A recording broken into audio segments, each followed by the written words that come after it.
Bowling action অবৈধ বলে এতদিন ক্রিকেট থেকে দূরে ছিলেন। গেল ২০ মার্চ বোলিং অ্যাকশনের পরীক্ষায় পাশ হওয়ার খবর শুনেই আবারও ক্রিকেটে ফেরার তোড়জোড় শুরু করে দিয়েছেন সাকিব আল হাসান, তাও এবারের ইন্ডিয়ান প্রিমিয়ার লিগ IPL দিয়ে।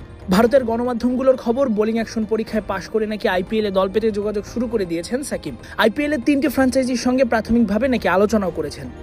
এর মধ্যে একটি তার পুরনো ফ্র্যাঞ্চাইজি সানরাইজার্স হায়দ্রাবাদ, বাকি দুটি দল হলো রয়্যাল চ্যালেঞ্জার্স বেঙ্গালুরু ও রাজস্থান রয়্যালস। এই তিন দলের স্পিন বিভাগ তুলনামূলক দুর্বল হওয়ায় তাদের সঙ্গে যোগাযোগ করেছেন বাংলাদেশের সাবেক এই অধিনায়ক, এমনটাই জানিয়েছে ভারতের সংবাদ মাধ্যমগুলো।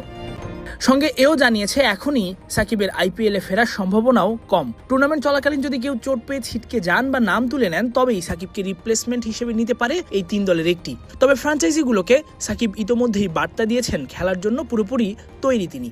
এখন দেখার বিষয় শেষ পর্যন্ত সাকিবকে IPL-এর দলগুলো নেয় কিনা।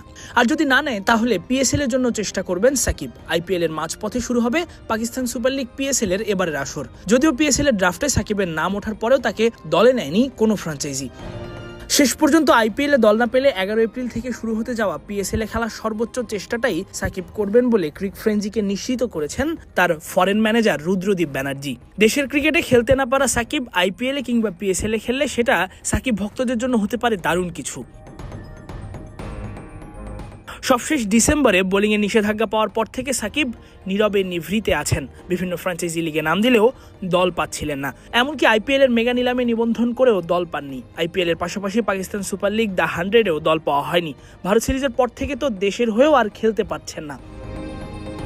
এখন বোলিং অ্যাকশনের পরীক্ষায় উত্তীর্ণ হয় সাকিব, খুব স্বাভাবিকভাবেই এই ফ্র্যাঞ্চাইজি লিগগুলোতে খেলার চেষ্টাটা করবেন।